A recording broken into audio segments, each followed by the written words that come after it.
What's up, friendly neighborhood nerds? If you want to hear interviews from industry pros, get first looks, and have access to endless comic content, wake up. Please wake up. You're in a coma. Your mother misses you. Woo!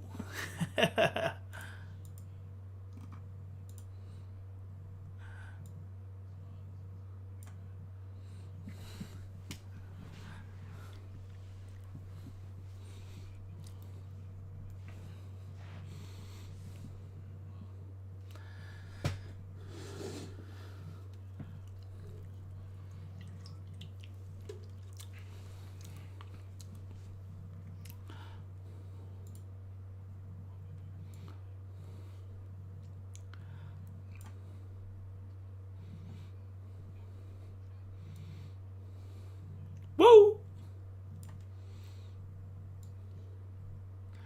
Isn't that neat? It's fucking technology. Look here.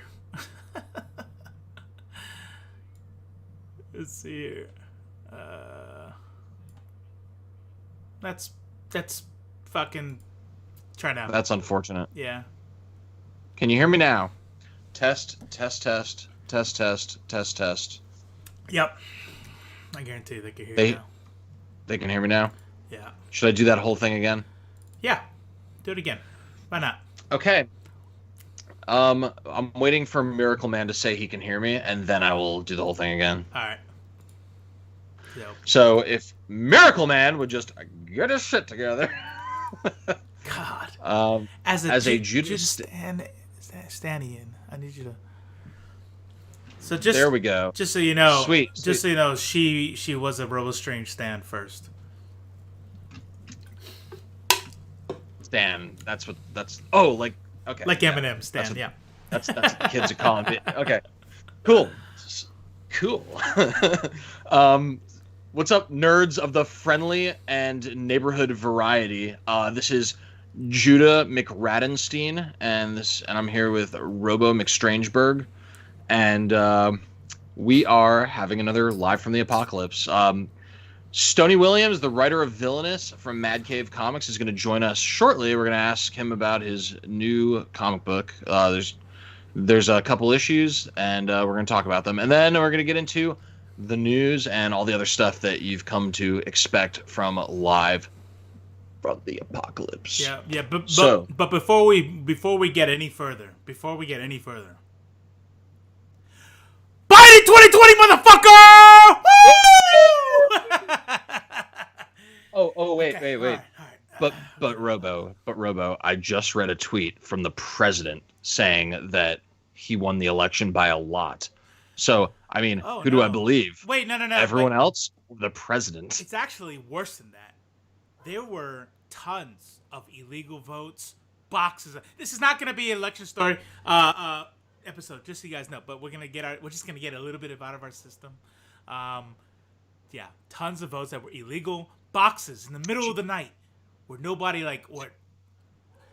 Did you hear about the postal worker that got caught on the Canadian border? I didn't hear about that. Yeah. What happened? Yeah, boxes, tons of Trump votes. It was a postal worker got caught on the Canadian border trying to get into Canada with what probably is thousands, hundreds of thousands. Oh, sweet baby Jesus. Yeah. Hundreds of thousands. Well, that must have been a huge box. Here's what's weird about it. I would have more information on it. But the link they sent me was like 9/11 Insider Patriot, come and get him, Molan Lab. That's an eaglecawing.com. So I couldn't really find any other place. I like to usually have two sources, but it was that one that was there. So. Oh, well, I mean, who needs two sources when you got one that has a headline that says the thing you want? Yeah, that's what I always say. Ace says, really? I took you all as Trump fans. No! Get out! No, don't get out. Stay, please. Man, what a shit show. All right. What a shit show. All right. Okay. Well, where's let's see. I'm gonna be looking at my phone. Just so you guys know, brand new setup, brand new computer. I'm in my daughter's old room, so I get beautiful lights here and then lavender kind of background. Ace says it brings out my eyes, so I'm gonna keep it up. Here's the thing, though. is that you're gonna guys see me like edit on the fly. So like when Stonie Williams gets here, I don't know if we have his correct Skype information, but it's gonna fuck up, and then I'm gonna like recrop some shit, and you guys are gonna get to see all the magic in the works.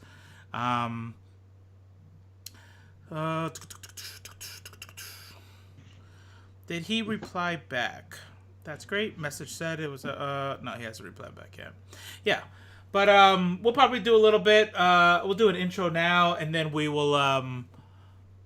Thank you. Let's see here. Let's show you guys the cover real quick. We're gonna redo this again when he gets here. But I didn't put it in the deal. We'll do it right now. Let's see. Lavender curtains still bring out your eyes. Yeah, there it is. That's pretty good. Yeah. So that's it right there. That's Villainous. We'll talk more about it as far as like what to expect, what it's about, and we have some interview questions that I'm glad I said that out loud because I didn't pull them up. So let me do that right now. So I just got a message from Stonie. He goes, "I am the fucking worst and forgot I had another show booked. Got my wires crossed. I'm so sorry. I thought I was getting into your stream and I logged into another." Let me just go ahead and take that down real quick. You know what? Well. Here's the deal. Can't even be mad. Well then. Can't even be mad, and here's why. Judah and I are moving. I move in less than 30 days from Hawaii to a state. We'll let the doctors find out here in a little bit. It'll be in the south, though, the southeast part of the United States. And we're literally chickens with their head cut off. And between editing and everything else, things have been a mess. Stonie Williams, like last night, so from Hawaii, so middle of the night his time, we go, I have an open house today to try to sell my house. And then we got DMV appointments. I go, hey, can you do this 2 hours earlier? We really want to do this, but can we do it? And like a champ, he's like, sure, no problem. But that's what happens when you do things in the middle of the night and do some last minute stuff. He probably was good with the show he's doing now, and he's good with our show 2 hours from right now. But then when he said he could do the change, he forgot about the earlier show. So that is literally our fault. That's not on Stonie Williams. But tomorrow we're doing an interview, our second interview with Kevin Eastman. Not live, but we will. Yeah. Not live, but we're talking to Kevin Eastman tomorrow, and we're going to ask him about The Last Ronin. So you guys have that to look forward to. Yeah. So we still have value. Yeah. We still have value, guys. Yeah, 100%. And I don't have to do any, like, let me shrink this chat a little bit. And we don't have to, it's not doing that. Oh, let's see here. Boom, boom. We don't have to see me edit on the fly, like trying to figure out some shit when he comes on, because it's just us. Nobody's coming on. It's just us. So we got our chat, we got our moving background, we got shit. I got Peter Reek on the show with like a 3-hour window. It can be a hustle. Kevin Eastman. Yeah, it's our second one with Kevin Eastman.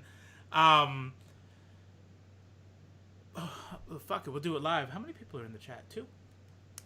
Hit me up afterwards. We got this thing going. Miracle Man, does Not Near Mint have a Discord channel? And if it doesn't, would you like to collab? We can give you like a channel in our Discord, and we can share information. And one of the informations we can hand off to you guys is it's really not. I don't think it's not Secret Squirrel at all. It's just stuff, the information you have to find. But Kevin Eastman's contact, so that you can get plugged in on his calendar. So if you want to do that, let me know. And after the show. So not yet. So in the interim, if you want to use our Discord server, we'll give you a room. We'll make you an admin of it and all that stuff. That would be pretty dope. But let's see here. Let's talk about yes. I love it. This whole like changing the time 2 hours thing, I think people were not ready for. That's hey, what comic books are you reading these days? I wanted to run down and get my books that I read. Do you have your Wednesday pull with you? Yeah, I do. So here's the deal. Here's what I want to do real quick. What was I gonna say? Oh, do you want to talk about Villainous super fast? Yeah, sure. So Stony Villainous. Williams will probably be on next week, but just so we don't waste too much time here. So so Villainous, we've seen issues 1 and 2. Um, it is about a superhero team, and a girl joins the superhero team, and they're a bunch of dicks, and then she finds out that they're also bad guys that kill people, and then she joins the villains who are actually the good guys, and that's kind of what we learn. So I think you could see how this is where this is kind of going. Very much, it reminds me of maybe like a PG-13 version of The Boys, and also has elements of all Irredeemable, Watchmen, Injustice, all that whole kind of burgeoning genre of the superheroes are fucked up. This is definitely like one of those. Yeah. So I read them both last night, and it's not bad at all. I do. You know what I really like? I like the art. The art is on point. I think that's like, for me, I don't know what this says. I'm not a writer or an artist, so I don't really know what to take from this. But I feel like whenever we go through this indie work, and we're like kind of like bringing people on the show to like let's put some new shit out there. Maybe my standards are low. I don't know. But I feel like I enjoy writing more often than not. I think it's kind of hard to disappoint me in writing, honestly. But what I am incredibly disappointed by often when it comes to like Kickstarter and stuff is the art. Which makes sense, because if you're a badass artist, you probably already been snagged up by the pros. You know what I mean? You've already, you probably have it. And so to see that is surprising. When I read Villainous, let me see if I can get a. I don't want to put any spoilers up, but I really enjoyed the art. Like, it was, like, I wouldn't call it like mind blowing or anything, but it's like if I read this, I would be like, oh, this is a pro comic book. The coloring is nice. The faces are nice. The artist. Let's be fair here. Let's name the artist. So artist Jef Sadzinski, with colorist Joana Lafuente, has is I think does a great job. And for me, I'm a visual type of individual. Here's a nice little one. Let's see here. Let me clip this bitch. Clip. Boop. They do a good job. What do you think about the art? I liked it. Am I frozen? I'm weirdly gray and frozen now. Oh, there I am. Yeah, I liked it. It was good. It wasn't my favorite. I'll be honest. It wasn't my favorite. It was professional. It looked professional. It was professional art. It was which I guess is kind of like saying it was articulate. I mean, it was good. It didn't bother me. It's not my particular style, because I think it's a little bit more like I like the kind of like grim, dark photoreal style of art, and this has a little bit more of a like exaggerated features, cartoony vibe, right. Which it does well. Yeah. And sequentially, it works. It tells the story, which I guess is the most important detail about art. No, it not my favorite, but I'm not going to say it's bad. I think a lot of people really like it. Yeah, I would say if anybody said it was bad, they would be objectively wrong. Yeah, it's definitely not bad. It's totally, when you comics will break your heart. What up? Welcome to the show. Ooh, we've been graced by the presence of comic books will break your heart. we better get our shit together. Yeah.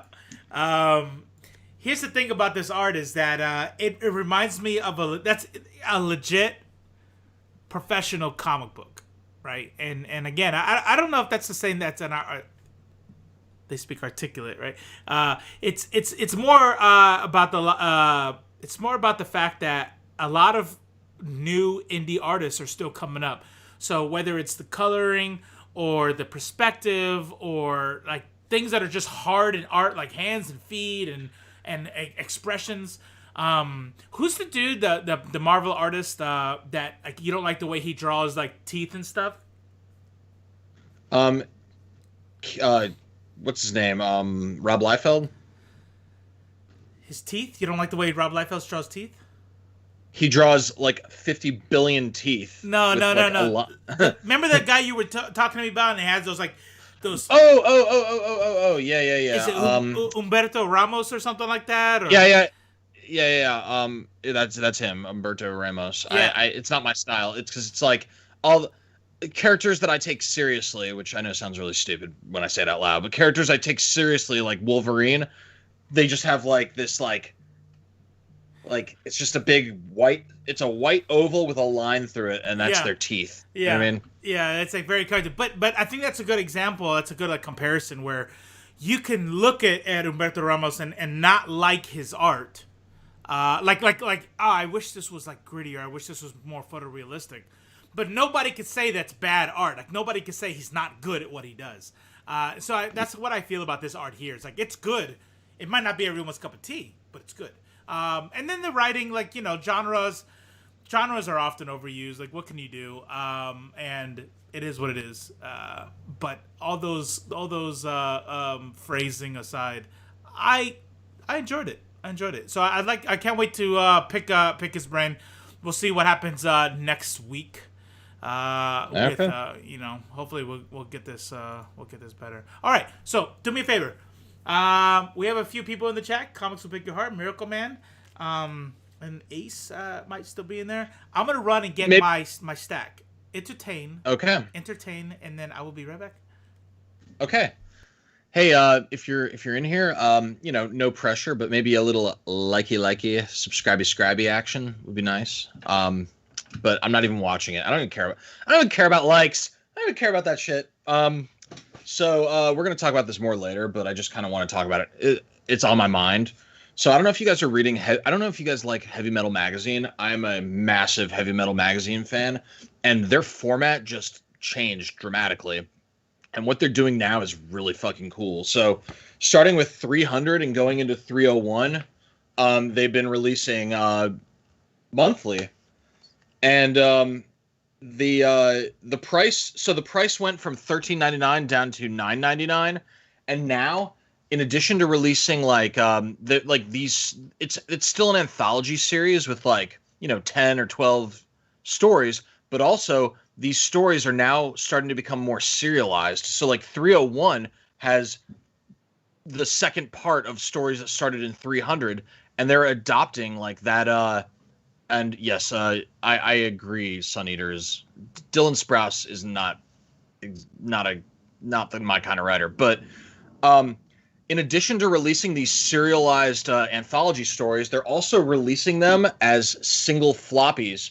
So if you read 300, Heavy Metal 300, you'll read part 1 of Darkwing, but Darkwing is also released as a $2.99 floppy. So you could follow just the serial stories that you want, or you could get the Heavy Metal Magazine and pay $9.99 a month and get all the stories. So I don't know. I think that's pretty cool. I definitely think so. Miracle Man, I don't think it's a comic universe. These stories don't seem to be connected, but they are. They are launching a line of comics, and it's more. They're expanding on their format. So I don't know. It's pretty cool. I'm glad they're doing something because I don't know what I'll do the day they stop printing Heavy Metal Magazine. So I hope that they kind of pick up another wind and become incredibly popular and everybody loves them. Yeah, Sun Eater. Let's take a look at these comments. Sun Eater, lame. I agree. Launching a comic universe, yeah, we addressed that. They're not. So yeah, I mean, as you can see, I have this. I'm a big fan of the heavy metal. Big fan of Heavy Metal Magazine. I got more back there. I don't know if you guys read this, but what's her name? Alex DeCampi actually wrote a. Tarna from the original Heavy Metal movie, and then she's appeared in the magazine in her one-shots here and there. Alex DeCampi actually a few years ago released an entire Tarna 4-issue mini, and it's really good. It's super pornographic. but in a good way. It's pornographic in a good way. Let's see it. I have it somewhere, but I don't feel like looking for it.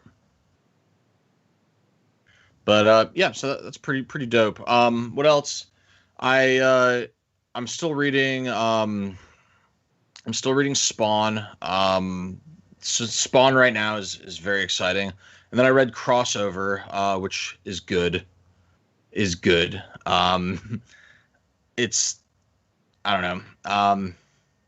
It's a very good start, but it does not. The best must be yet to come. You know what I mean? Miracle Man's asking if Tarna will have an ongoing. Yes. Yes, Tarna will have an ongoing. You can read. There's already a Tarna in 301. I think it's part one of an ongoing Tarna series, so you can see it there.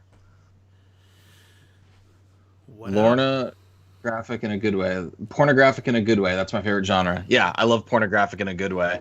I hate pornographic in a bad way. Pornographic in a bad way is just something about it just doesn't do it for me right away. Word. So while you've been fucking around, we've been talking about comics. Hell yeah! Did you talk about what you just pulled this Wednesday? I talked about some of it. I talked about heavy metal. I can go grab the rest of my stuff. All right. Yeah, one of these days, this is going to be like a super like clean ass professional setup. Yeah. So I got Crossover, as you guys can see. Did you get obviously both I got Crossover. No, I couldn't. Yeah, I just got one. I got so there's a U.S. Agent. There's a cover out there that has, if you guys ever see it, sorry to interrupt, but this book right here, if you look at this book, it'll be this book, and apparently that's quasi rare. Like it wasn't in our shop, and yeah, just so you guys know. I think we both got U.S. Agent #1. Mm-hmm. Did I? And it's yeah, I mean it says the writer is Priest. Is that Christopher Priest? No, Judas Priest. They actually it's a yeah. Got this Wolverine Black, White, and Blood book by Jerry Dugan. And what I like about it is if you open it up, it's like the only color used in this is red. Everything's black and white with like accents of red, and it's really pretty badass. I'm just putting away all the stuff that I bought too, so I'm like, oh, he talked about that. Let me put that to the side. I could not turn down this variant cover for Thor #9. It's just too cool looking. And then I got the the First Peoples cover version of that. Noise. Miracle Man says yes, Christopher. So yeah, if there's a #1 issue and that's out in the store, even if I wasn't expecting it, if it's by Christopher Priest, I'm definitely getting it. For sure. We're trying to get him on our show so far. He's just not answering our calls.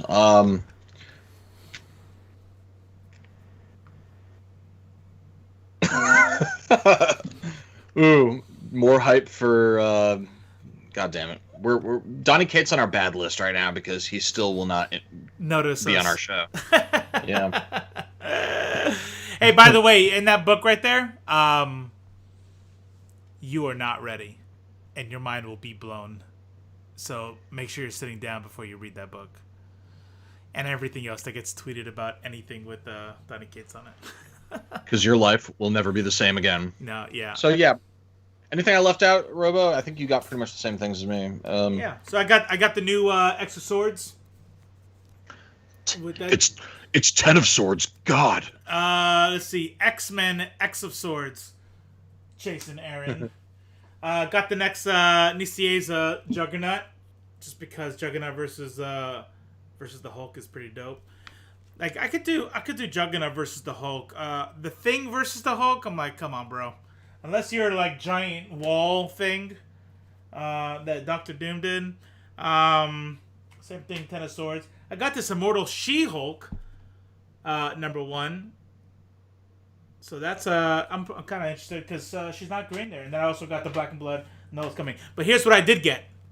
I've been waiting for this baby to come in for a while now. It's not new. I've asked Luke to order this a long time ago, and he said they were taking forever to come in because apparently there's a pandemic or something. I don't know. Somebody told me there's like some flu or cold spreading around, and I'm not sure what's going on. But finally it came in, and I didn't want to give my money to Jeff Bezos, so I waited and I waited and I waited, and I got the hardcover Witcher omnibus. Look at that bad boy. It's still in the plastic because I'm like, it's one of those things where I don't want to take it out, but I need to read it. So the complete Witcher series in a single deluxe volume. And it will be headcanon, even though the writer is something akin to Alan Moore, where if it's not his book, he says, I hate it, and it's not a part of my world. Yeah, kind of like George Lucas in the extended universe. Like, okay, you said it's not, but that doesn't mean it's not. So you know what I mean. You get it. Oh, why are you being so nice? You're being nice today. We get nice Robo today. All right, so let's you wanna start going through these news items or Shit, yeah. And by the way, especially we got some big brains in the chat. I think everybody's a big brain in the chat. Yeah, we have like no normies. Matter of fact, I think I'm the normie here. Am I the filthy casual? Yeah, I am. Cool. If we missed something, like how the fuck did you miss this? Why didn't you talk about it? Bring it up and let's talk about it. I want to talk about it. Okay. This is an interactive entertainment. That's right. This is interactive entertainment, so you are part of the show. That's right. Hold on. It's just a fantasy. It's just a fantasy. This is what you all have been asking for. Not really. Let's see here. Socials. Okay. There you go. Why are you not? Fuck it. I don't care. Ready? Ace is gonna go cyberbully Donnie Cates to get him to come on our show. Good. Thank you. I dare you. Thank you. Dare you. I mean, what is he gonna do? Like ignore us again some more? You know, we don't even care. Comic Books Will Break Your Heart just made a request. I did not put this on the news list, but I'm going to jump right to it. Grant Morrison is non-binary. He's come out as non-binary, so that's pretty cool. They're non-binary. That's huge news. It's very surprisingly huge news. Did he give his preferred pronouns, or did he say he is okay?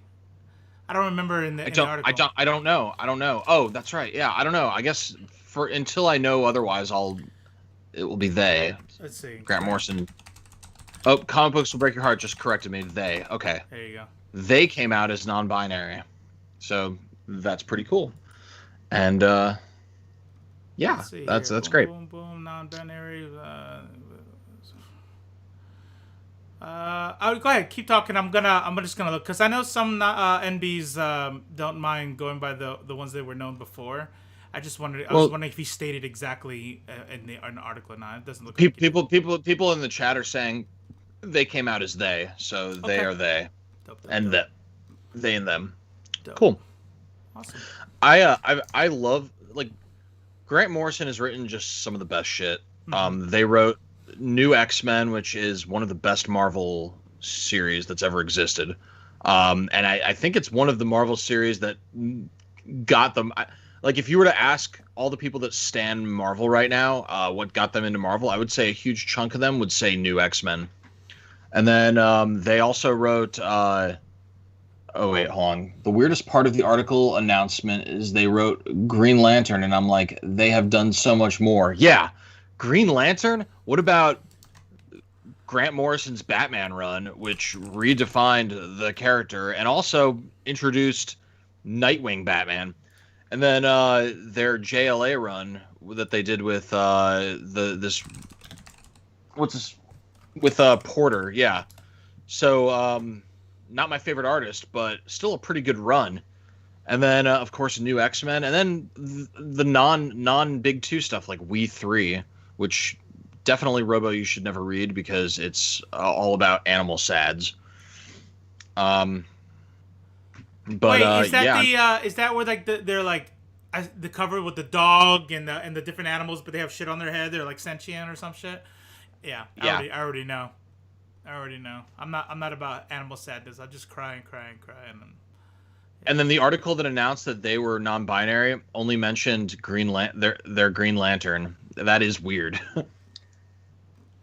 I mean, I seem to remember it being a pretty good Green Lantern run, but that is not what Grant Morrison is known for. Yeah. That's super dope. I'm happy to hear about that. That's good stuff. He wrote Happy too. Have you started seeing that show? Have you seen that? Yeah, I like Happy. It's funny. Miracle Man says we three is incredible. Give me Grant and Frank on anything. That's a good point. Hey, is it Frank Quietly or Quitly? Oh, no. Does anybody know? And just so y'all know, I just cyberbullied Donny Cates for y'all. Okay, sweet. He's gonna shadow ban you too. But sweet. Thank you. So we have Donny Cates. You want to be a coquette? Want to be a baddie bee in the comic scene? Do a show with IFLC, or you're getting a knuckle sandwich. You want a knuckle sandwich? So we have this. There's this conspiracy theory. It's mostly a joke. But here's the joke: that every time we see Donny Cates like interact with anybody else, we're like, oh, see, it's because he hates us. We did something. We did something to piss him off. Because he won't he won't come on the show. He won't reply. He ignores our tweets. We're just in the background and be like, notice me, senpai. Notice me. He used to interact with us a lot. He retweeted the Silver Surfer PSA that we did that went viral. Mm-hmm. And CBR wrote a news article about that video. He retweeted some other funny videos that we made. He would respond to our questions, and then one day he just went radio silent. I don't know what it is. I have some theories. Like, I think that maybe we liked him too much. I don't know. Maybe we liked him too much. Have you ever liked another person in your life? Have you ever liked a person in your life and really it's just there's maybe nothing there, but you're like, your brain's like, oh, I said something wrong. Oh, you know what it was? It was that one time I said I like Cheez-Its more than Ruffles, and they probably hate me for it. That's kind of what we're doing. We're just trying to guess. But speaking of Donny Cates, I knew that he stopped liking us because I was looking through his window a couple weeks ago, and he just did not seem like interested in anything. I don't know. I'm trying to make some creepy joke, but it fell apart. But yeah. Thanks for ruining my transition. Let's try this again. Speaking of Donny Cates. Oh, speaking of Donny Cates, hey, crossover dropped on Wednesday. I was talking about it a little bit while you were grabbing your comic books, but dropped on Wednesday, and we had already read it. You could see our first look on it, which I guess is kind of irrelevant now because you can just read the comic book. It's exactly what it's been marketed as. It's a crossover. It's the crossover to end all crossovers, and if any of the I guess foreshadowing is accurate, this could be pretty nuts. Yeah. Has the potential to be pretty nuts. I love Jeff Shaw's art. Jeff Shaw, man, he's amazing. And he did God Country with Donnie as well. Yeah. So it was pretty cool. Has anybody in the chat not read this? Like, we still won't do any major spoilers just in case people come in, but has anybody not read it?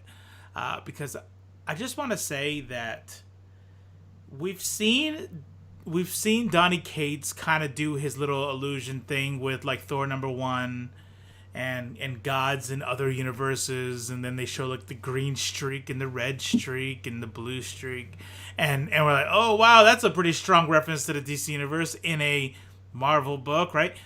This one, okay, so Ace hasn't read it. I will say this then in a general sort of way.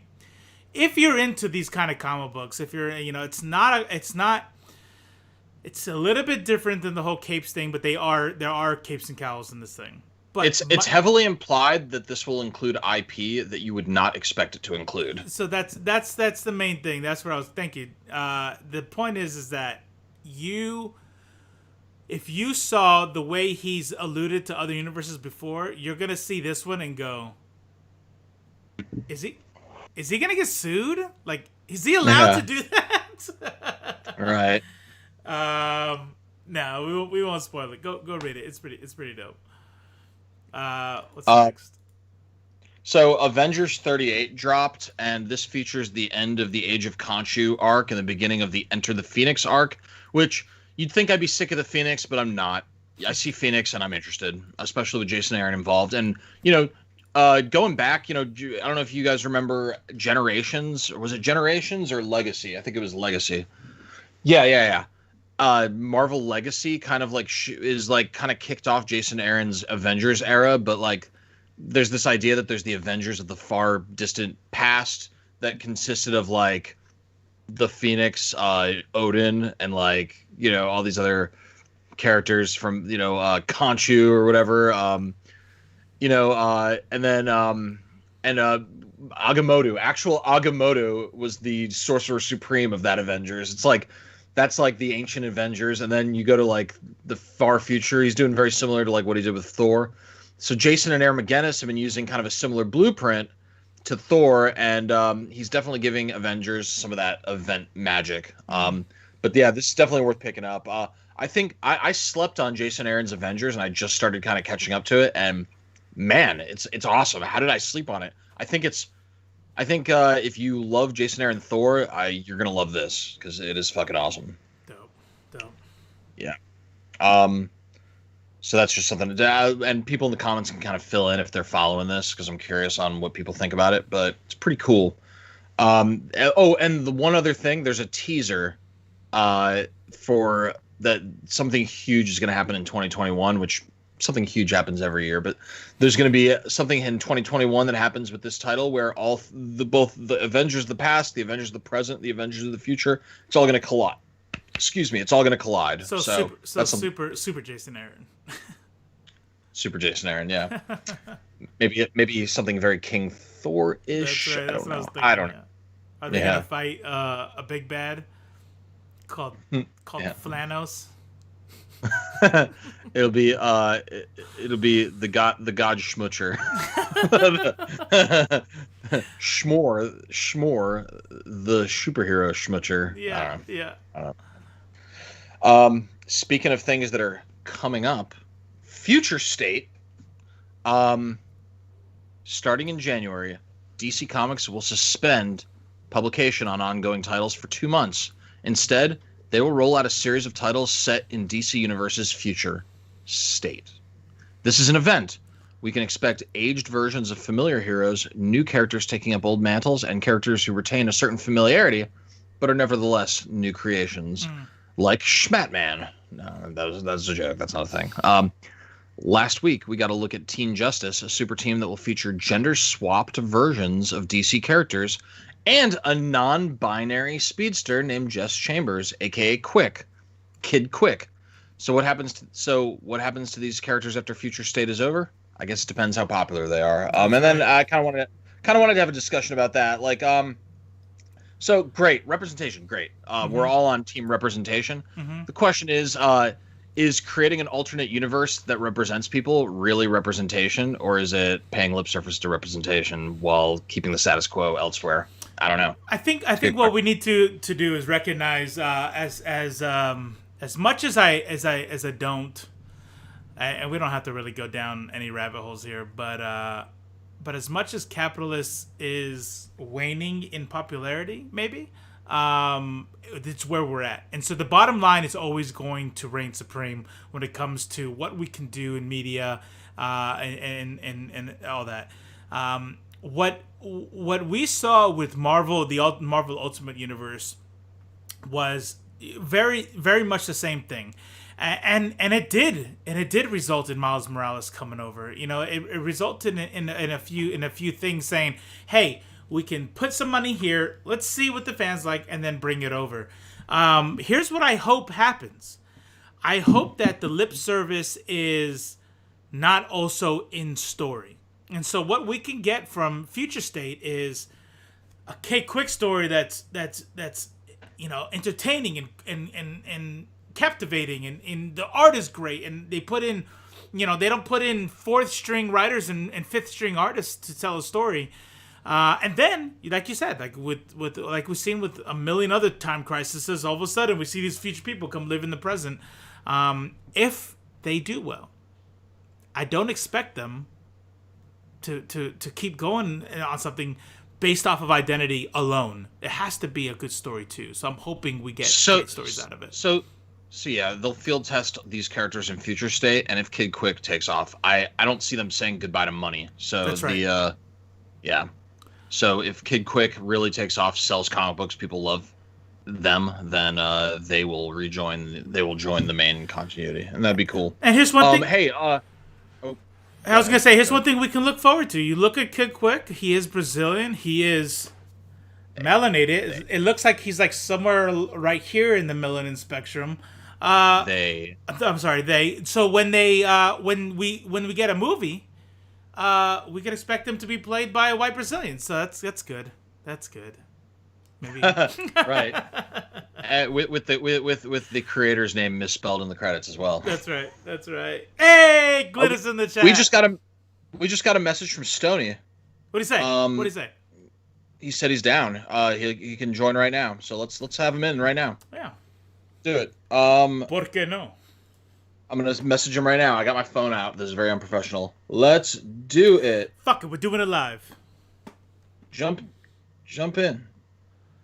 All right. Let's see how we do this.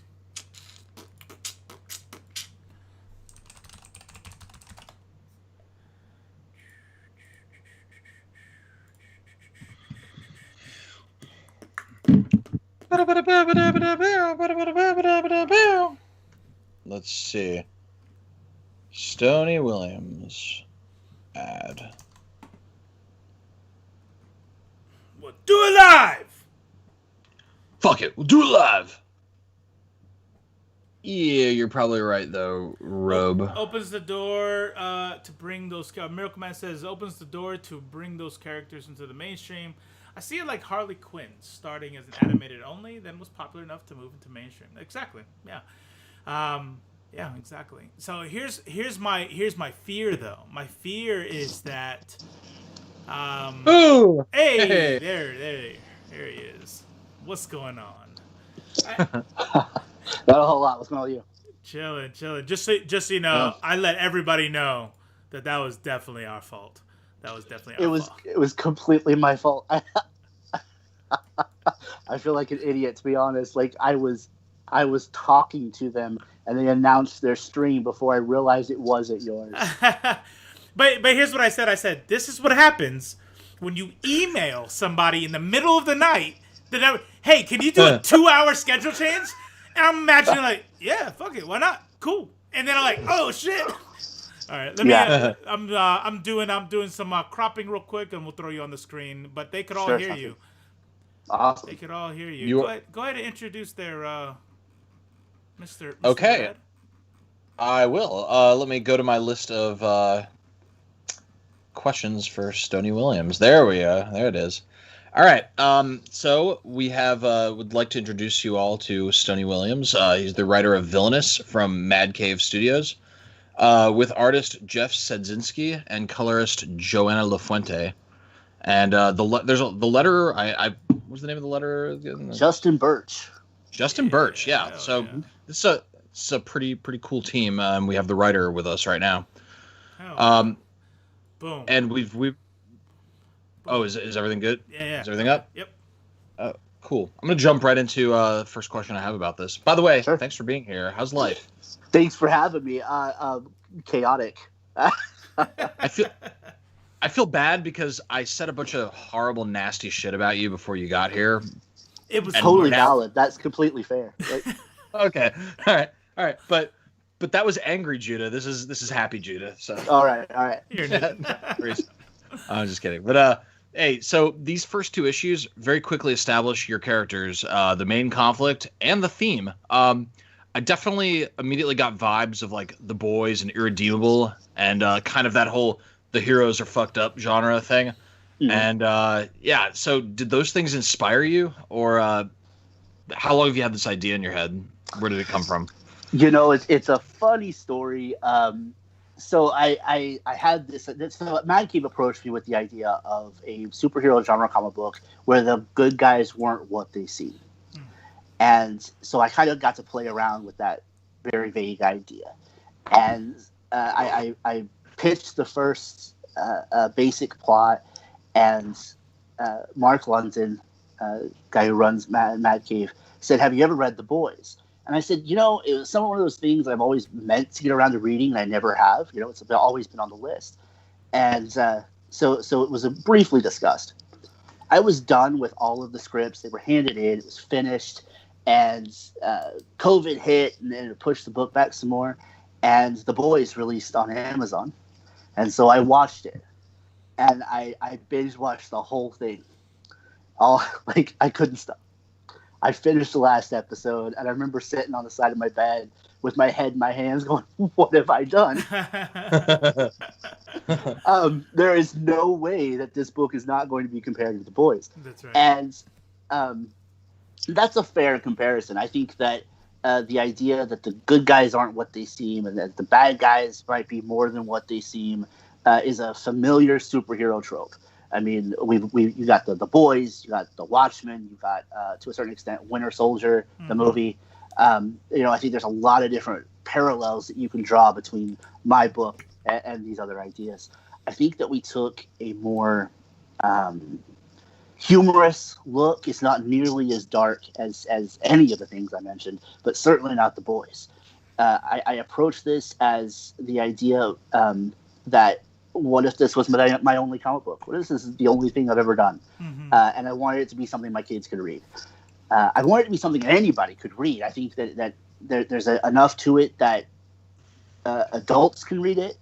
It's still safe for kids to read, whether you're into superheroes already or they're not really your thing. I tried to make it that kind of neutral ground where anybody could walk in and still enjoy it and find things that they loved about it. Yeah. And so that's valid, and that's kind of cool because there is you watch The Boys and there's important social commentary there that no one under 17 should be able to see. You know what I mean? So it's kind of cool to have that packaged in a way where someone in 6th grade can read it and still glean some of that those themes that I think Robo is going to kind of get into more in his next question. But yeah, go ahead. Why don't you take it away with that, Robo? Yeah, and that's what I was going to say. So you have important themes that are out there. To me personally, and it seems like you too, that I think kind of to challenge people about the way they look at things, and we shouldn't shield that from younger audiences. But that doesn't mean also give a 10-year-old The Boys to read. So this is great that we still share a lot of those themes, but packaged a little bit differently. So my question is, so thematically, it seems like you're trying to tackle the issue of this whole blind hero worship thing, the way that and so I mean, full disclosure, Judah and I are vets, but very uncomfortable, especially given how we lean politically. But with the whole hero worship that we see a lot, and it seems like you kind of tackle that in this book. The way that you can look at the police and the military with this whole kind of hero worship kind of deal. Is that on purpose? Is that was that meant to be that like that? Very much so. It's something that I think a lot of people struggle with, or at least should struggle with: hero worship and blind loyalty. That's it. I mean, like I said, it's something that I struggle with sometimes. I mean, one of my biggest writing influences is one of the most problematic people. Joss Whedon and his Buffy and Angel and Firefly and even Dollhouse really influenced the way I write and meant that humor was important for me to put in this book. That there are dark avenues it goes down. I put Tilly through some shit. Really, we just really put her through the ringer. But right humor away was too. Important. Yeah, right. and life doesn't get easier for Tilly as we go. So, but humor was important to me. And as much as he influenced my writing and everything, I have to look at some of the problematic aspects of him and decide whether or not that's really somebody I want to prop up, somebody that I want to continue to idolize. And so just for my own experience, hero worship can be a really tough thing. But then, like you said, problematic, absolutely. But like you said, it gets much bigger than that, much more important than just who my favorite writer is. So it was something that I really, we can look at politics or the military or the police or any people of authority.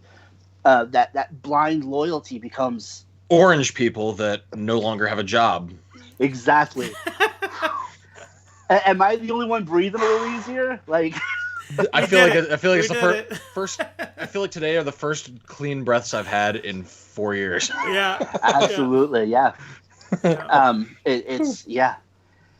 So I mean, yeah, and again, politics, and that is such a big thing. I mean, I'm going through a really tough issue right now where I'm looking at friends and family who have this blind loyalty to. Yes. The political party, to the politicians themselves, and I'm trying to reconcile that and decide whether or not these are still people I want to allow in my life. I mean, I posted about it just hours ago. Trump ran on a platform of traditional marriage. He promised to put Supreme Court justices in that would roll back rulings protecting equal marriage rights. My daughter came out as bi this summer. And so, I mean, take away everything else that the dude did. I mean, you want to say he did a great job with the economy and putting strangers in putting strangers in cages doesn't bother you. Okay, but you're my friends and my family, and this guy's coming for my kid. That's right. And so I'm really struggling with that today, even in the face of trying to celebrate, and so. Yeah, absolutely. Blind loyalty and hero worship were a big, big theme for this. And I feel like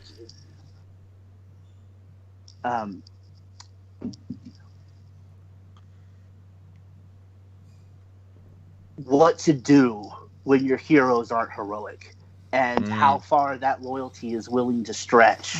And, when you're told to toe the line, and it goes directly against your morals, and it goes against everything in this context, what you think heroes are supposed to be and supposed to stand for. That's right. What do you do then? That's right. It kind of reminds me of that old saying. It says, "Never meet your heroes," and for a long time, that's like made sense to me. I'll meet people in certain career fields where I'm like, "Well, that guy was kind of a douchebag," and then it's like, "Oh, never meet your heroes because then they'll ruin it for you." But as I get older, especially after the last 4 to 6 years, it's like, no, meet them, know who they are, and then Absolutely. When they show you who they are, cage whether or not they should be your heroes or not. The whole "don't meet your heroes" kind of like reinforces that whole like that blind loyalty. Like, don't show me the bad sides of you because I want you to remain my hero. So, anyways, yeah, that's awesome. That's awesome. Good stuff. So Stonie, tell me about your team. What was this collaboration like? How did you link up with these people? I had a very unique experience because, first and foremost, I won the talent hunt in 2018 with 4 other gentlemen. And at the time, there was only supposed to be 4 writers. And I was a late entry, and they went ahead and accepted me as a 5th writer. And so right out of the gate, I didn't have an artist to be paired up with because, again, there were only 4 artists chosen. So they had to find somebody.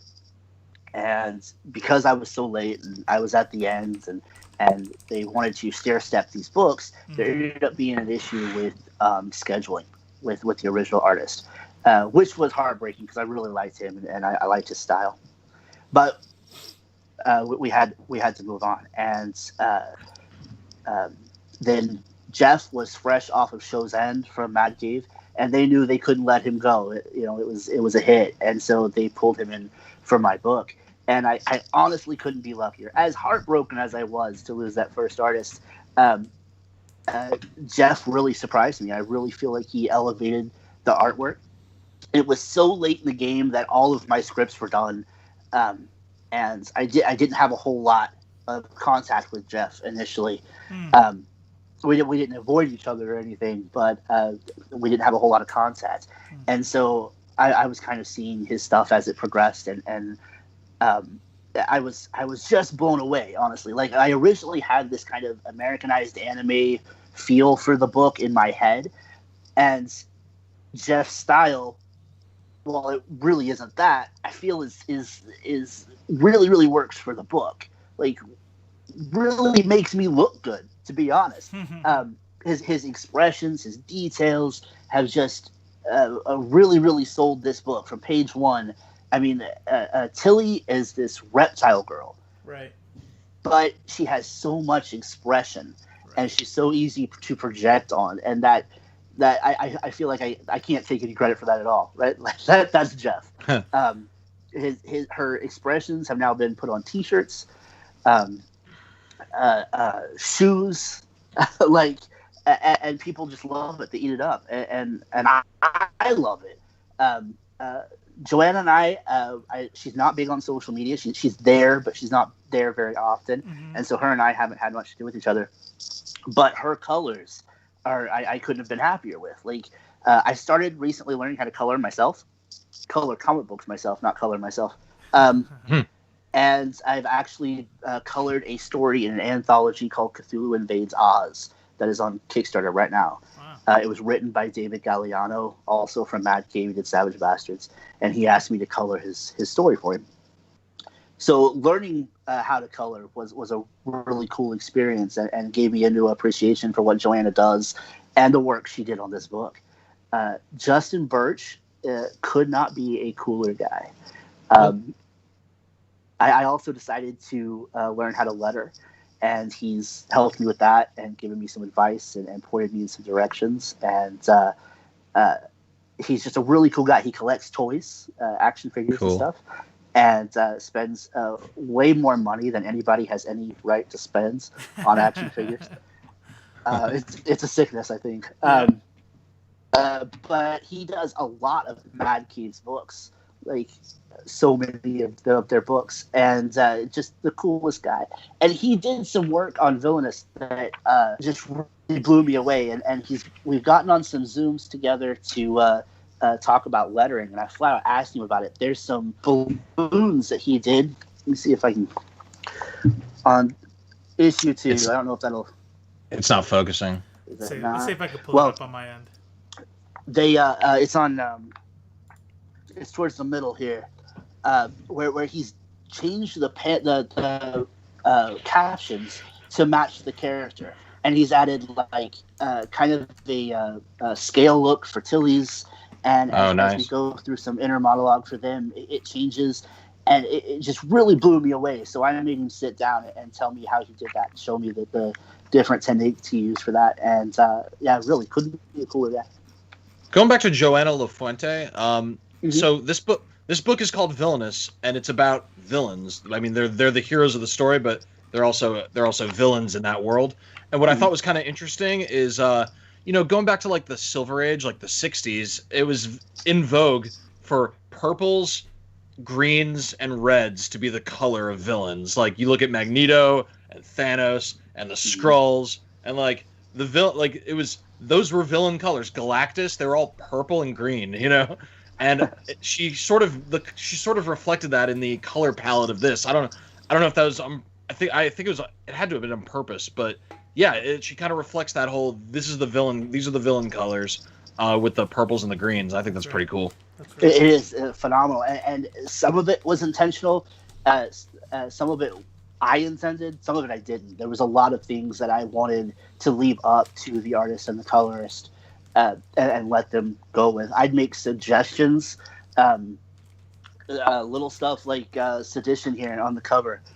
His look I originally had as a cowl, and at the last minute I decided to flip it. I was like, you know what? I think I like this idea better, and this was I made that decision well before the quarantine and the pandemic, and so I think it's kind of it's kind of cool now to see that. Yeah. And Mad Cave has got a store on Threadless, and they made masks modeled after Sedition's. Yeah, and so I think that is so cool. That's dope. But little stuff like that, I was, I had suggestions, but I really wanted to leave it open to the artists to so that they don't feel like they were, chained up and just, art monkeys. Yeah. So I don't expect you to spoil the story, but what can we expect from here? What kind of twists and turns do you have planned? I hope for some surprises. I hope that I took this in directions people weren't expecting. I think that I mean, I took it in directions that my editor didn't expect. Geo was. I couldn't have asked for a better editor. She really got what I was trying to say with this, and we passed music suggestions back and forth and stuff like that. And when she goes, I think I heard this song the other day. I really think it kind of fit for Villainous. And when I listened to it, I was like, I am so glad you get it. Like you understand what I'm trying to say here. And I Villainous, I felt, was an apt title, not just because it's about villains, but the term villainous can be applied depending on your point of view and where you are in the story and what character you're reading at the time. And so I think I hope people will be satisfied, but I hope they'll also be surprised with where we take Tilly and the journey that she goes on. This show's usually 3 people, and we're missing a third individual. Her name is Ree. Goes by Respawn here. And I'm gonna ask a question in her honor, and you reminded me based off of what you just said. Can you ask it with her voice, please? Do you have a Hi, mate.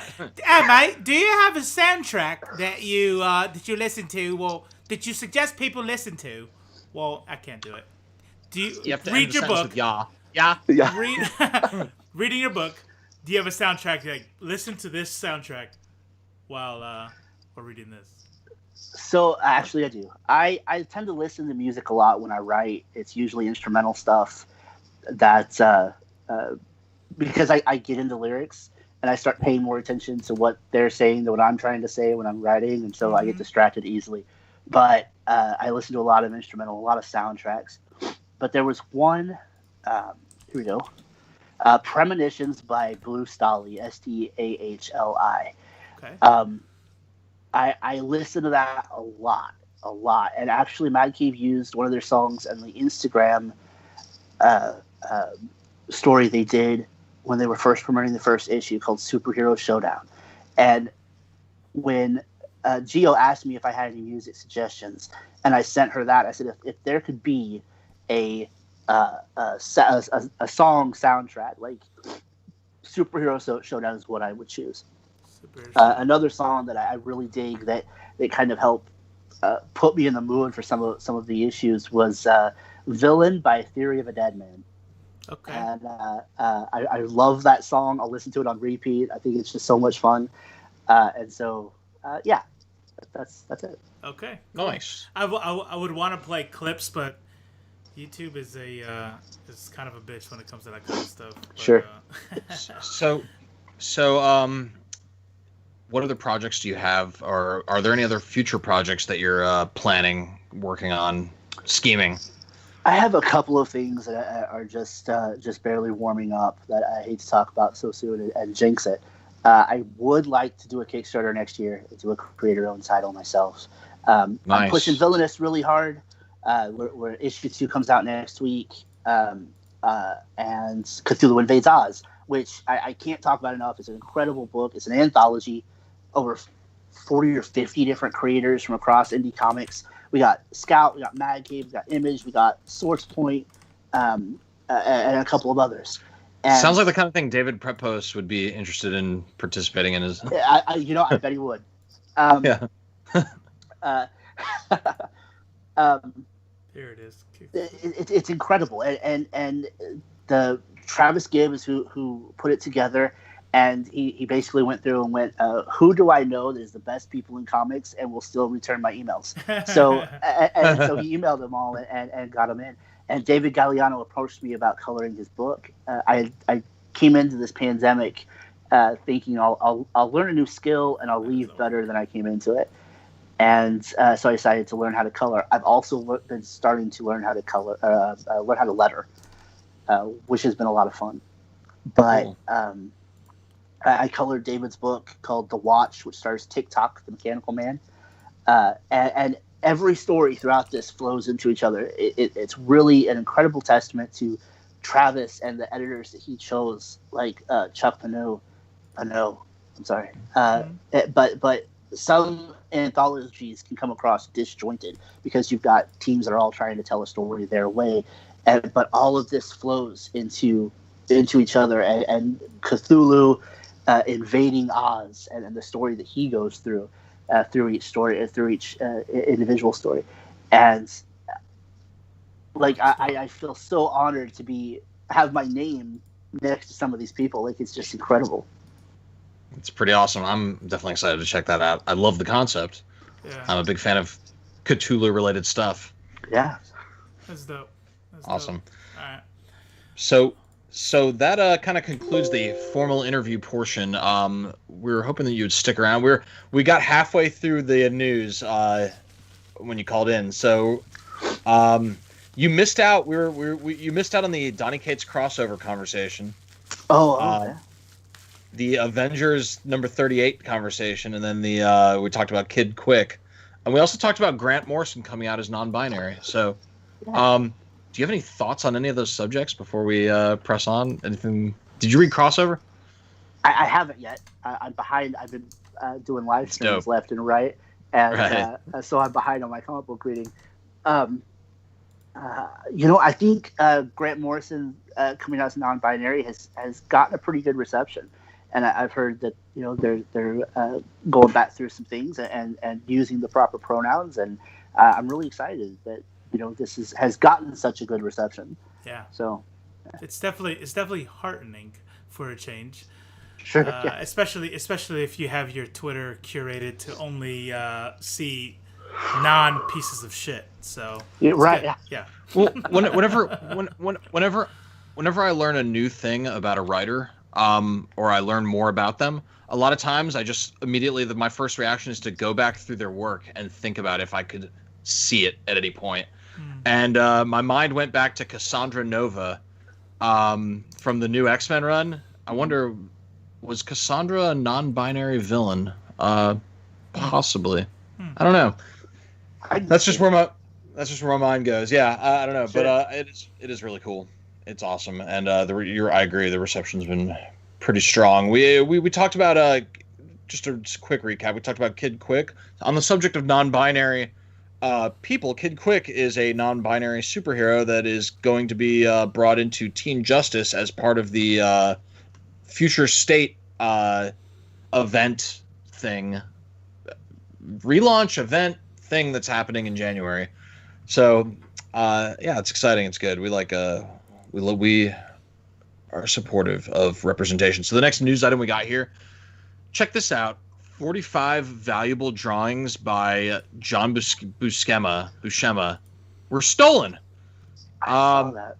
His daughter reached out to Joe Jusko over Facebook and asked for him to kind of help her out.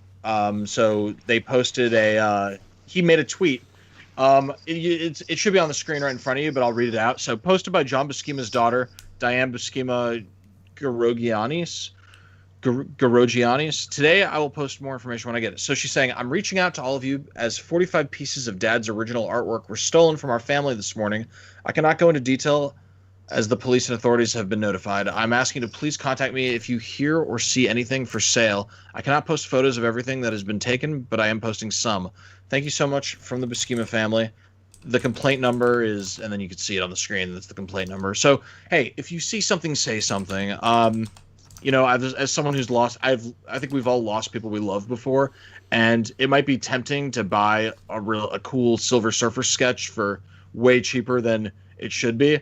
But this is someone's loved one, so I mean, be a human first, a collector second. So yeah, that's sad. That's sad that someone would do that.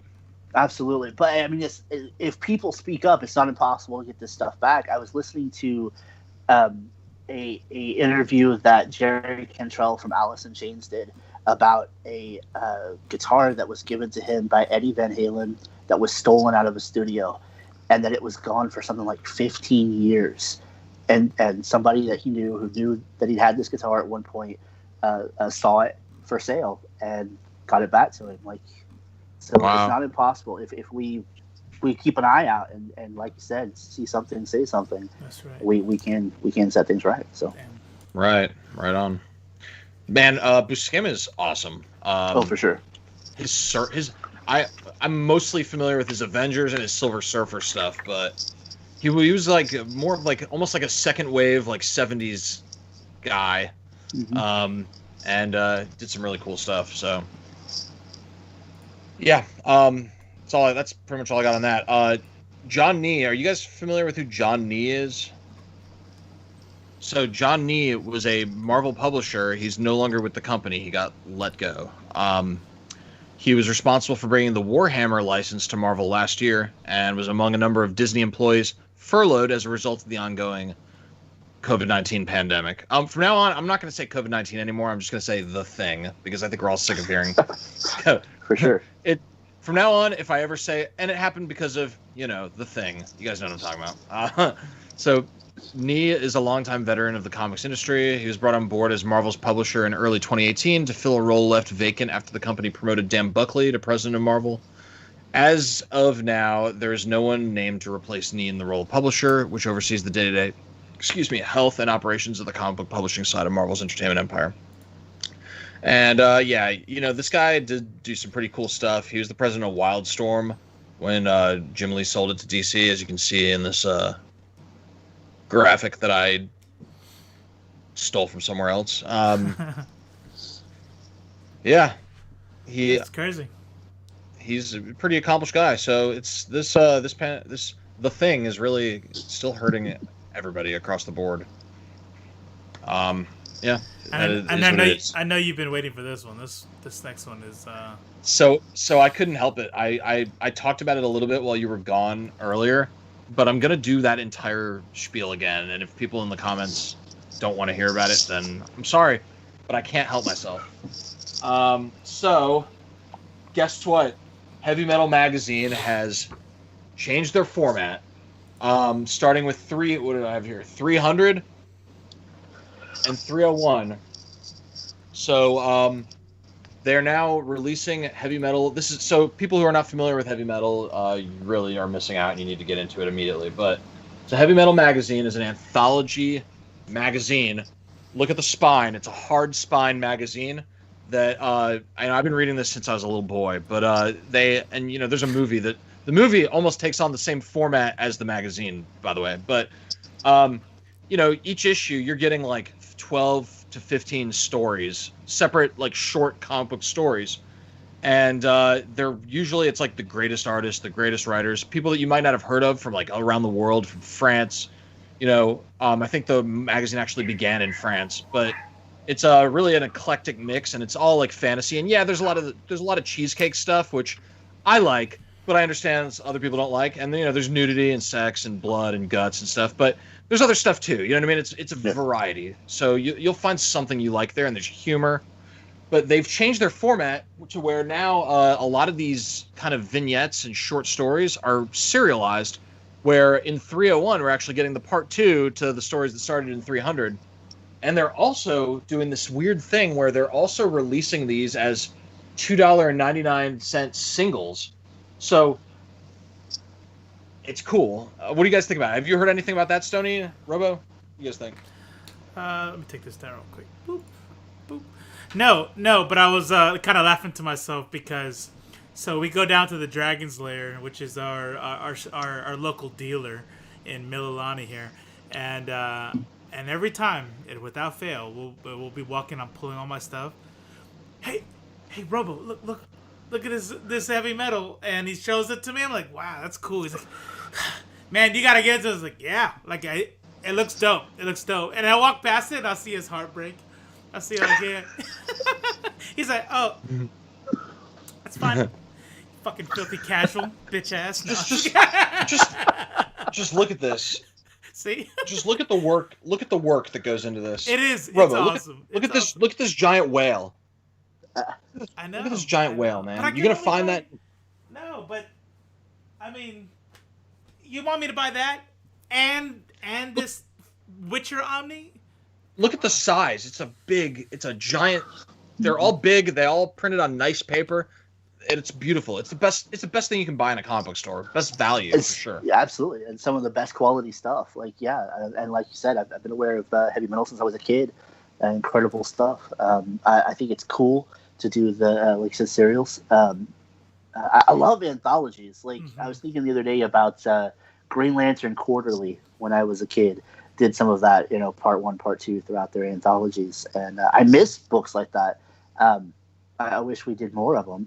I'm sure they don't sell as well, and that's why they quit doing them. But they're very cool. It's something I wish I saw some more of. Yeah. It's where stuff comes from. I mean, Marvel came from anthologies. You look at Marvel Comics #1 in 1939. It was an anthology book with you had your what's his name? You had your Bill Everett. You got your Bill Everett Green Mariner or Submariner book. Green Mariner. Bill Everett Submariner book. You got your Carlos Burgos Human Torch book. You know what I mean? And they're all in the same book. So that's where like mainstream comics came from. So sure, you might find the next big thing reading anthologies. Glynis, just for you. Ignored the demons and tentacle sex. Actually, if he had told me there was demons and tentacle sex in the first place, I would already be on board. So, yeah. I guarantee you will find some demons and tentacle sex. Guaranteed. Let's see what I got here. I want to show Glynis the inside of this book. She wants me. They want me to send her this book. Those, by the way, Glynis, those kudos they asked for earlier. You can take them back. Give me some time. Let's see here. Yeah, this is good. This is good stuff. Look at this. We got like Let me see what you're looking at. A giant eating some livestock here. There's the Witcher down at the bottom. I know they got some like awesome. Somebody was talking to me about some awesome. Oh yeah, let's get banned. Well, they have nudity and sex in here, as is The Witcher. This is great. This is good stuff. I'm trying to find like a good like splash or something. The art in this is really, really good. I like the panel layouts. Crazy panel layouts like that. That's like a part of the story. That just kind of drives the storytelling. I'm a huge fan of. Anyways, toss a coin to your Witcher, oh valley of plenty, oh valley of plenty. Oh, that's actually Glynis's favorite. There's a metal version of that. Just ask Alexa to hear the metal version of the Witcher theme. It's awesome. Yeah, I own like 5 different versions of that song. All before the official version came out. Yeah. Really? Stonie, did you go through a phase where you were just scouring Spotify for alternate versions of that song? Yes, absolutely. Yeah. I mean, there's the metal version. There's like this beautiful acoustic version by Ginny D, who's a cosplayer. Yeah, I own several different. Probably the instrumental version, and there's a cyberpunk version. The Melodica brothers on YouTube did a cyberpunk version. Let me just write that down really quick. Melodica Spotify. How about this? Melodica Bros. All right. I'm actually in one of their videos. So. What? Can you play it, Robo? Can you stream it so we can just hear it real quick? Let's see. Why not? Yeah, let's do it. Poor K no. All right, here. Let's see here. Ooh, they do a lot of covers. They do an Africa cover. They do a Toxicity cover. Yeah, they started off doing way too sad and way too happy covers of other songs, but then they branched off into doing other things. And their cyberpunk covers are some of my favorite. And the stuff that they do is just wild sometimes. Just really, really cool stuff. So. That's awesome. Glynis is mad at me for getting the Witcher theme stuck in their head again. Window, Toss it. Hold on. I'm gonna put it up. Just give me like 2 seconds. Talk about stuff. Entertain the masses. Stuff. So do you have, I would say, the third best beard in comics. Thank you. Yeah. Obviously #1. I don't even need to say his name. We all know who he is. #2, Justin Jordan. #3, okay, sure. Thank you. Her name is Delilah. Oh. I was joking one day about naming my beard. My niece goes, "How about Delilah?" And it just stuck. And now my kids call it Delilah, and it's a running gag in our house. It's lovely. I don't even know if you're wearing I think the beard is wearing you. Yeah, for sure. Delilah, you need to shave your Stonie. Trim your Stonie. Here we go. Oh, that's awesome. Hey, I grew a Fu Manchu. Are we ready to go with it? Yeah. Why not? We'll just fucking do this. Let's see here. Cool. I can't hear it. Play it on your song. Everyone else can hear it.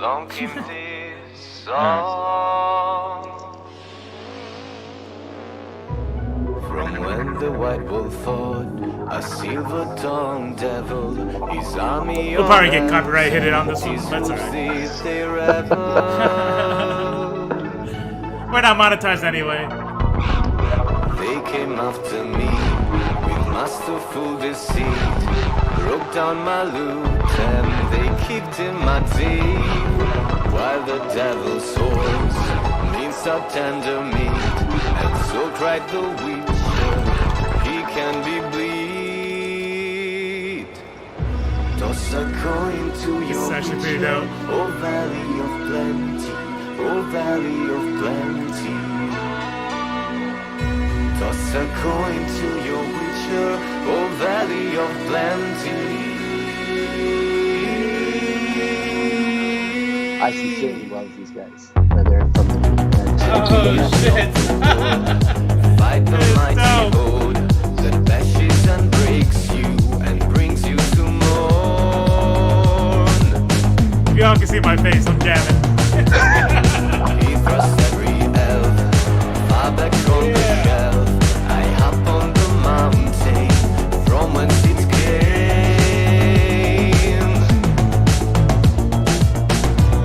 All right, cool. I don't want to get like banned. I think there's a difference between getting a warning and then getting a ban. That's super dope. That's super dope. All right, let me take this down real quick. Boop boop. Hide transition. Take this off the screen, and now you guys are seeing again. Look at that magic. Toss a coin to your witcher. This guy. Plenty. It's all about that minor note, man. This is terrible. Ace! Stop it. Do not break my heart. Dude, that is good. First you leave that me, is very good. You leave me for Judah. Now this is terrible. This is terrible. Yeah. That hurts my heart. Yeah, they do a way too sad version of Happy by, was it Farrell? And Don't Worry, Be Happy. And they're like, it works. Like, when I told my wife about it, she's like, that's going to be terrible. But we listened to it, I was like, wow, this really works. Like, yeah. I love covers. There's Sure. have you ever seen the movie God. Spun? It's like one of Brittany Murphy's last movies before she died. It's about Oh, that. yeah. Mhm. So at the opening credits, they play Zwan. I don't know if you remember them, but they played a acoustic cover of Number of the Beast by Iron Maiden. And you realize if you listen to that song fast, like the Iron Maiden version, it's about Satan. But if you listen to it slow and unplugged, it's actually about drugs. And it's like really, really good. Like hearing those lyrics, but something about it acoustic, all of a sudden you hear it, like when they're like, I will possess your body and I'll make you burn. But it's like he's talking about like meth. You know what I mean? Right, yeah. Speaking of awesome. which, Oregon is decriminalized. Small amounts of cocaine and meth and heroin. That's pretty crazy. Sweet. Yeah. Sweet. Yeah. So Cool. this is the end of our show. Both Judah and I have shit to do. Thank you so much, Stonie, for coming on. Sorry for the middle of the night attempt at a schedule change. That was stupid. But I'm glad it worked out. Thanks to everyone for everyone kind of rolled with us. This 2-hour difference. Normally we do this. Yeah, it was good. Cool. Yeah, it was but, awesome. Yeah, nice to meet you, Stonie. Yeah, you too. I really appreciate you guys having me on. Sorry for the mix-up. No. You ever want to come on again? We do this. We do live every Saturday. Usually it's starts in a half hour from now. But every Saturday we're doing this. If you ever are down, we love having guests. We just like having other people to riff about. We already know all of each other's opinions, so. Yeah, for sure. Yeah. Like, I'll be pushing this book for the next 3 months or more. So Yeah, no problem, no problem. Ladies, gentlemen, NBs, that is the end of the show. Don't forget to check out Stonie Williams' book, Villainous. Number 2 comes out this week. Also, don't forget to check out yours truly. Check in Twitch and look up The Robo Strange. And sometimes we do a talk. Judah was on the show last week to see me get wasted and cry about the election, but it turns out we had a happy ending after all. We did a whole we had a whole episode on where we just lamented losing the election. Right. And then the next day, Biden was ahead, and it's weird having experienced admitting that we lost to enjoying the victory of winning. That's right. So. That's Absolutely, right. yeah. Ace was there the whole time, standing the Robo Strange show, and so that was great. Also, don't forget to check out Miracle Man's in the chat. If you haven't already, most of you guys already know, but if you don't, Not Near Mint. Check them out on YouTube. Go give them a follow and see the kind of people that they are interviewing. They have a great show over there. I think Comics Will Break Your Heart was in here. Yeah, just go check out all the YouTubers, support all the small streams, and of course, check out and support your indie comic book creators, most important of all. All right, guys, take it easy. We're out of here.